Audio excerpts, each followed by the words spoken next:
ओम शांति। आज प्यारे बाबा की हम 25 तारीख की वाणी सुनते हैं। बाबा कहते, मीठे बच्चे, इस ड्रामा के अंदर विनाश की भारी नूंद है। इस ड्रामा के अंदर विनाश की भारी नूंद है। तुम्हें विनाश के पहले कर्मातीत बनना है। तुम्हें विनाश के पहले कर्मातीत बनना है। प्रश्न है, बाप के किन शब्दों की कशिश सम्मुख में बहुत होती है? बाप के किन शब्दों की कशिश सम्मुख में बहुत होती है? उत्तर में बाबा ने कहा, बाप जब कहते कि तुम मेरे बच्चे हो, बाप जब कहते कि तुम मेरे बच्चे हो, तो इन शब्दों की कशिश सम्मुख में बहुत होती है। जब बाबा सामने बैठा होगा, वो एक अपनापन, एक खिंचाव बहुत महसूस होता है। सम्मुख सुनने से बहुत अच्छा लगता है। मधुबन से सब बच्चों को आकर्षित करता है। मधुबन सब बच्चों को आकर्षित करता है, क्योंकि यहाँ है ईश्वरीय परिवार। यहाँ ब्राह्मणों का संगठन है। ब्राह्मण आपस में ज्ञान की ही लेन देन करते हैं। आज का गीत है, हमारे तीर्थ न्यारे हैं। ओम शांति।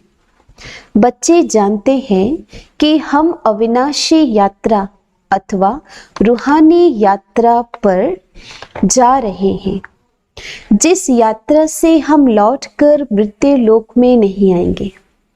ये जो यात्रा है, इससे हमें लौटकर अभी मृत्यु लोक में नहीं आएंगे।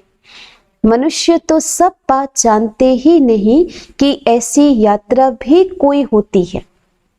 दुनिया में ऐसा किसी को नहीं पता कि ऐसा यात्रा भी हो सकता है, जहां से कभी लौट कर आना न पड़े।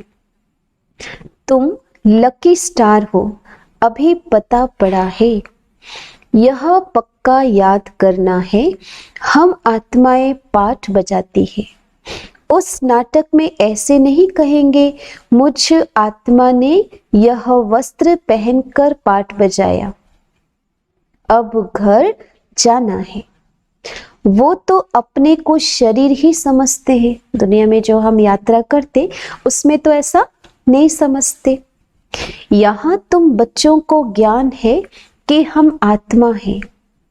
यह शरीर रूपी कपड़ा छोड़ फिर दूसरा जाकर लेंगे। यह 84 जन्मों के पुराने कपड़े हैं। यह छोड़कर नई दुनिया में फिर नए कपड़े लेंगे। यह लक्ष्मी नारायण ने नए कपड़े पहने हैं ना, तुम्हारी ही राजधानी के हैं। तुम भी जाए ऐसे नए दैवी कपड़े पहनेंगे। यहाँ तो कहते हैं, मुझ निर्गुण हारे में कोई गुण नहीं। बाप ही फिर ऐसा गुणवान बनाते हैं। बाप कहते हैं, मेरा भी पाठ है, आकर फिर तुमको वाइसलेस बनाता हूं। यहाँ यह है जीवन बंधन बंध धाम। बाबा ने कहा, यहाँ है जीवन बंध धाम, रावण राज्य है। यह तुम्हारी बुद्धि में है। हम पति से पावन, फिर पावन से पतित कैसे बनते हैं? तुम बच्चे जानते हो, कलयुग है अंधियारा। रावण राज्य का अब अंत है, राम राज्य की अब आदि होनी है। अभी है संगम। कल्प के संगम युगे बाप को ही आना पड़ता है।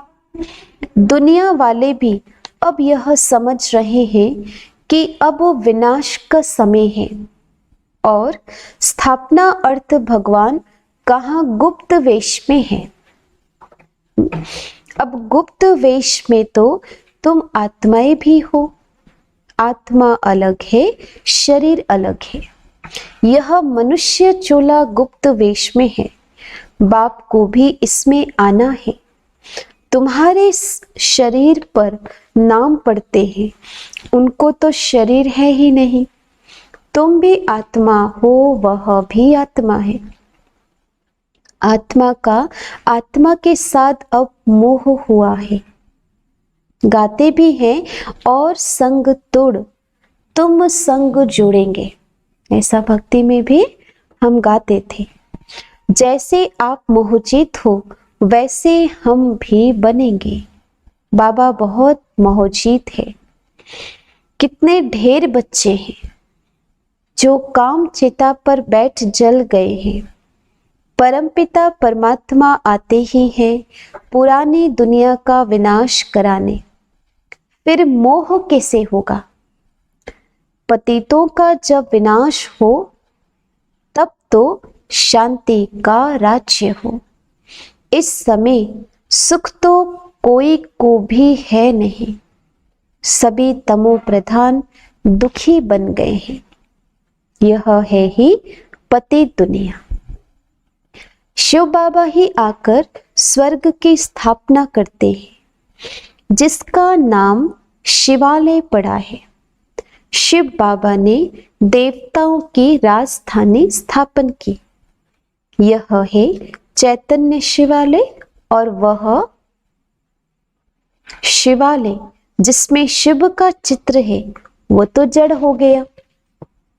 हाँ, बाबा कह रहे ये चैतन्य शिवालय है, और जो वहां जहाँ शिव का चित्र है वो तो जड़ हो गया। अभी तुम समझ गए हो कि लक्ष्मी नारायण बरोबर स्वर्ग के मालिक थे, पूज्य थे। अब फिर पूज्य बन रहे हैं। तुमको अभी ज्ञान है।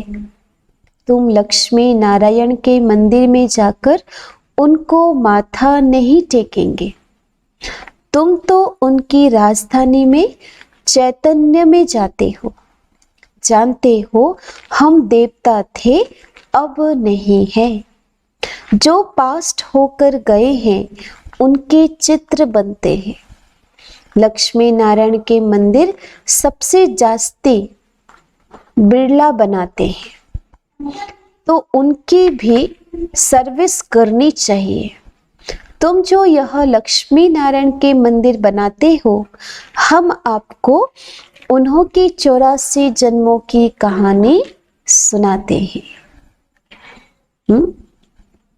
तो बाबा कहते हैं युक्ति से यह सौगात देनी चाहिए। बाबा सर्विस की युक्तियां तो बताते हैं। माताएं जाकर बोले आप उनके मंदिर तो बनाते हो, परंतु उनकी जीवन कहानी को जानते नहीं हो। हम जानते हैं और समझा भी सकते हैं। समझाने वाली बड़ी रसीली चाहिए। जो समझा रहा है बाबा कह रहे वो बहुत रसीली चाहिए। हाँ, बाप भी बैठ समझाते हैं ना। बाबा कहते अगर छुट्टी नहीं मिलती है तो घर बैठे याद करो।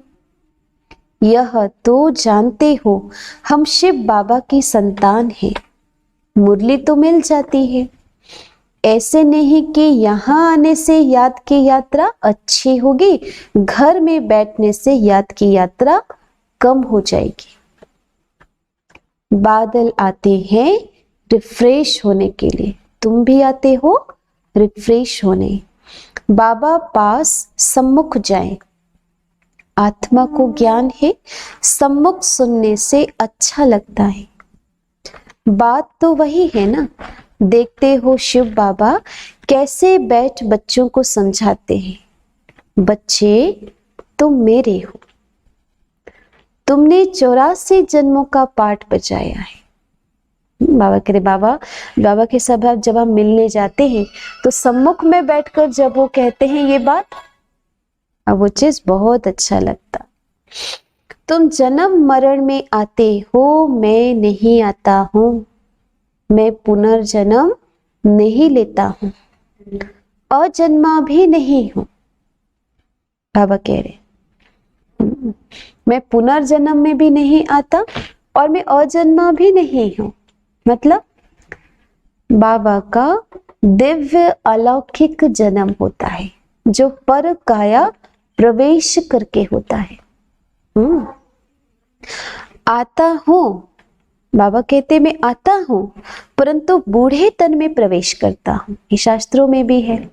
वृद्ध वेश में आएंगे, साधारण वेश में आएंगे, वृद्ध वेश में आकर प्रवेश करता हूं। तुम आत्मा छोटे बच्चे के शरीर में प्रवेश करती हो। मैं परम धाम से आता हूं नीचे पाठ बजाने। मैं विकारी के गर्भ में नहीं आता। शिव बाबा हम मनुष्यों की तरह उनका जन्म नहीं होता। मुझे कहते हो त्वमेव माताश्च पिता त्वमेव। मेरा कोई माँ बाप हो न सके। वो हम सबके माँ बाप, लेकिन उनके माँ बाप नहीं है। भक्ति में भी शास्त्रों में शिव जी के गुरु मात पिता किसी को नहीं दिखाया गया। तो बाबा कहते मैं सिर्फ शरीर का आधार लेकर पाठ बजाता हूं। तुम मुझे बुलाते हो दुख हर कर सुख देने के लिए। अब वो सम्मुख आया हूं, आत्माओं से बात कर रहे हैं। यहां तो सब ब्राह्मण ही है। तुम बाहर जाते हो तो हंस और बगुले हो जाते हो। कोई हंस जैसे मोती चुगने वाले और कोई विघ्न डालने वाले। तो बाबा ने कहा यहां माना मधुबन में तुमको संग ही ब्राह्मणों का है। वहां तो संग ही हर किसी का अच्छा है। आपस में ज्ञान की चिटचैट ही करेंगे। हम अपनी राजधानी स्थापन कर रहे हैं। बाबा आया हुआ है एक दो को यह युक्ति कौन सी युक्ति? बाप को याद करने की बताते रहो। ये युक्ति सबको बताते रहो। बाबा ने कहा भोजन पर भी एक दो को इशारा देते रहो कि बाबा को याद करो। बाबा को याद करके भोजन खा रहे हो, ऐसे इशारा देना है। बहुत बड़ा संगठन है ना, वहां तो विकारी साथ में रहते हैं तो उनकी कशिश होती है। यहाँ तो किसी की कशिश नहीं होती। जब हम मधुबन से आ जाते वापस अपने घरों में, बाबा ने कहा यहाँ तो फिर भी विकारी मनुष्य की कशिश है, लेकिन मधुबन में तो ऐसा कोई कशिश नहीं है। वॉरियर्स के साथ ही रहते हैं। सब योद्धे हैं, हम सब रूहानी वॉरियर्स हैं। तो वॉरियर्स के साथ ही रहते हैं। तुम्हारा कुटुंब है, ये हमारा परिवार है। बुद्धि में यही रहता है जो कोई मिले उनको बाप का परिचय दे कि भगवान को याद करते रहो। दो बाप है ना हर किसी के, लौकिक बाप भी होते हैं, फिर भी भगवान को याद करते हो ना। वो लौकिक फादर है। लौकिक फादर को गॉड फादर नहीं कहेंगे। यह है पारलौकिक बाप। जरूर गॉड फादर से वर्षा मिलता होगा। ऐसे ऐसे भू करते रहो। तुम ब्राह्मण हो ना, सन्यासी भी भू करते रहते हैं। इस दुनिया का सुख काग विष्टा के समान है, ऐसा सन्यासी लोग की मान्यता है। वो बोलते भी हैं। कितना दुख है, वह तो है हठयोगी निवृत्ति मार्ग वाले। उनका धर्म ही अलग है। तुम जानते हो सतयुग में हम कितना सुखी पवित्र रहते हैं। भारत प्रवृत्ति मार्ग का था, देवी देवताओं का राज्य था। जो पवित्र थे वही पतित बने। पुकारते भी हैं, हे पतित पावन आओ, और फिर कह देते परमात्मा सर्वव्यापी है। हम जाकर ज्योति ज्योत समाएंगे, पुनर्जन्म को भी नहीं मानते, है ना। अनेक मतें हैं ना, दिन प्रतिदिन वृद्धि होती रहती है। यह भी बताना है कि सन्यासियों की वृद्धि कैसे होती है। नागों की भी वृद्धि होती है, जो सन्यासी होते हैं इसे बाबा कहते हैं जिसका जो धर्म है उसमें ही रहने से फिर अंतमति सुगति हो जाती है।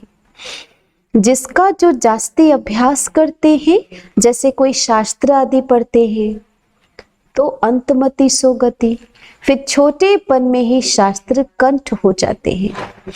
अभी बाप कहते हैं मैं फलाना हूँ, यह सब देह अभिमान की बातें छोड़ दो, अपने को अशरीरी आत्मा समझो और बाप को याद करो।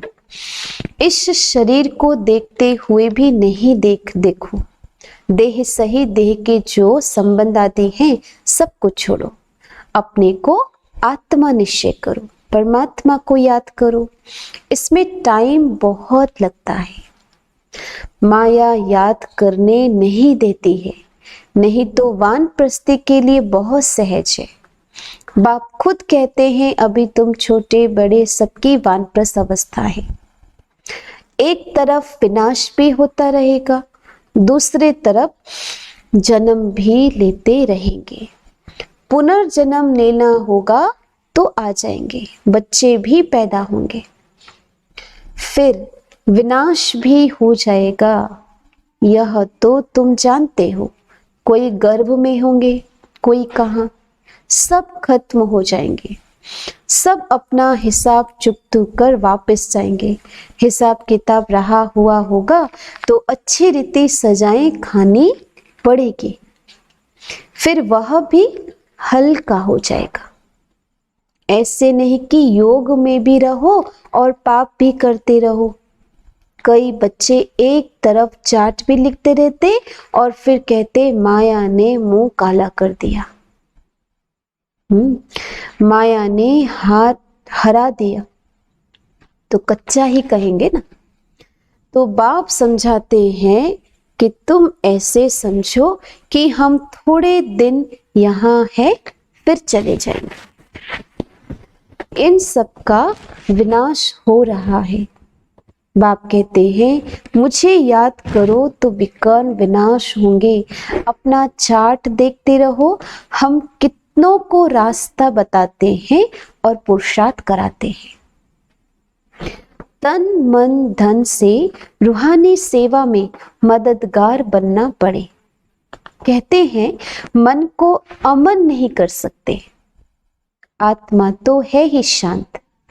हम आत्मा अपने परम धाम में जाकर बैठेंगे, कोई दुनिया का संकल्प नहीं आएगा, ऐसा हम कहते हैं।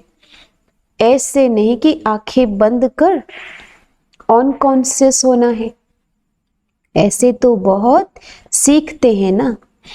10-15 दिन ऑन कॉन्शियस भी हो जाते हैं, यह अभ्यास करते हैं, फिर इतने समय बाद जाग जाएंगे। जैसे टाइम बॉम्ब्स होते हैं ना, तो उनका भी टाइम होता है, यह इतने घंटे बाद फटेंगे। तुम बच्चों को पता है हम योग लगा रहे हैं, जब सतो प्रधान किचड़ा निकलेगा, हम सतो प्रधान बन जाएंगे, तो फिर इस शरीर को छोड़ देंगे। हम अभी योग की यात्रा पर है, टाइम मिला हुआ है, फिर यह शरीर छोड़ना ही है, फिर सब खत्म हो जाएगा। टाइम नूंधा हुआ है, फिर पिछाड़ी में मच्छरों सदृश शरीर छोड़ेंगे। विनाश होगा, तुम कर्मातीत अवस्था को पाएंगे, फिर विनाश शुरू हो जाएगा। विनाश का बड़ा भारी सीन है, यह ड्रामा में भारी नूंद है। तुम जानते हो हमारी अवस्था एक रस रहेगी, खुशी में सदैव हर्षित रहेगी। यह दुनिया तो खलास होनी ही है। जानते हैं कल्प कल्प संगम युग होता है, तब विनाश होता है। सिर्फ बॉम्ब्स नहीं, नेचुरल कैलेमिटीज भी मदद करती है। तो बच्चों को यह बुद्धि में रहना चाहिए, अभी हमको जाना है। जितना बाबा को याद करेंगे तो विकर्म विनाश होंगे, ऊंच पद पाएंगे। Charity begins at home. कोशिश करना चाहिए कन्या वह जो पियर घर और ससुर घर का उद्धार करे। तो चैरिटी बिगेन्स एट होम हुआ ना। सर्विस में लगा रहना चाहिए। बोलो, शिव बाबा कहते हैं मुझे याद करो तो वर्षा मिले। सीधी बात है। मुझ अल्फ को याद करोगे तो स्वर्ग का वर्षा तुम्हारा। विश्व के मालिक तुम बन जाएंगे। अब वर्षा पाना है तो मुझे याद कर। बच्चों का फर्ज है यह पैगाम देना। बाबा का ये पैगाम देना, ये हमारा फर्ज है। आगे भी दिया था, बताना है विनाश सामने खड़ा है। कलयुग के बाद सतयुग आएगा। बाप ही आकर वर्षा देते हैं। रावण नरकवासी बनाते हैं, बाप आकर स्वर्गवासी बनाते हैं। कहानी भारत की है। भारतवासियों को खड़ा करना है। पहले शिव के मंदिर में जाकर समझाना है यह बाप नई सृष्टि रचने वाला है। कहते हैं मुझे याद करो तो तुम्हारे विकर विनाश हो। यह निराकार बाबा आया हुआ है, ब्रह्मा द्वारा स्वर्ग की स्थापना कर रहे हैं। अब बाप और वर्षे को याद करो। 84 जन्म पूरे हुए हैं। अब हम आपको बताते हैं। अब मानो न मानो तुम्हारी मर्जी। बातें तो बड़ी अच्छी है। बाप ही दुख हरता सुख करता है। थोड़ा ही समझाया यह चला। यह है तुम्हारा धंधा। मेहनत तो कुछ है नहीं, सिर्फ मुख से बोलना है। बाप कहते हैं मुझे याद करो। देही अभिमानी बनो। शिव के पुजारियों पास जाओ, फिर लक्ष्मी नारायण के पुजारियों के पास जाओ। उन्हें उनकी जीवन कहानी सुनाओ। अच्छा, बाबा याद प्यार देते। मीठे मीठे से खिलते बच्चों प्रति माता पिता बाप दादा का याद प्यार और गुड मॉर्निंग। रूहानी बाप की रूहानी बच्चों को नमस्ते। हम रूहानी बच्चों के रूहानी माता पिता बाप दादा को याद प्यार, गुड मॉर्निंग और नमस्ते। धारणा के लिए मुख्य सार। पहली बात है तन मन धन से रूहानी सेवा में मददगार बनना है।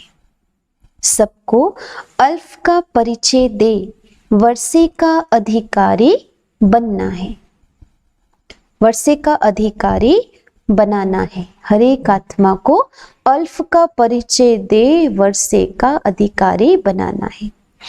विनाश के पहले कर्मातीत बनने के लिए पाप की याद में रहना है। दूसरी बात है बाप समान मोहजित बनना है। आत्मा का आत्मा से जो मोह हो गया है उसे निकाल एक बाप से लगन लगानी है। आज का वरदान है निराकार स्थिति के अभ्यास द्वारा मैंपन को समाप्त करने वाले निरहंकारी भव। निराकार स्थिति के अभ्यास द्वारा मैंपन को समाप्त करने वाले निरअहंकारी भव। वर्तमान समय सबसे महीन और सुंदर धागा यह मैंपन है। यह मैं शब्द ही देह अभिमान से पार ले जाने वाला है। तो देह अभिमान में लाने वाला भी है, पार ले जाने वाला भी और लाने वाला भी। जब मैंपन उल्टे रूप में आता है तो बाप का प्यारा बनने के बजाय कोई ना कोई आत्मा का नाम मान शान का प्यारा बना देता है। इस बंधन से मुक्त बनने के लिए निरंतर निराकारी स्थिति में स्थित होकर साकार में आओ। यह अभ्यास को नेचुरल नेचर बना दो तो निरअहंकारी बन जाएंगे। आज का स्लोगन, किसी भी बुरी व अच्छी बात सुनकर संकल्प में भी घृणा भाव आना, यह भी परमत है। किसी भी बुरी व अच्छी बात सुनकर संकल्प में भी घृणा भाव लाना, यह भी परमत है। ओम शांति।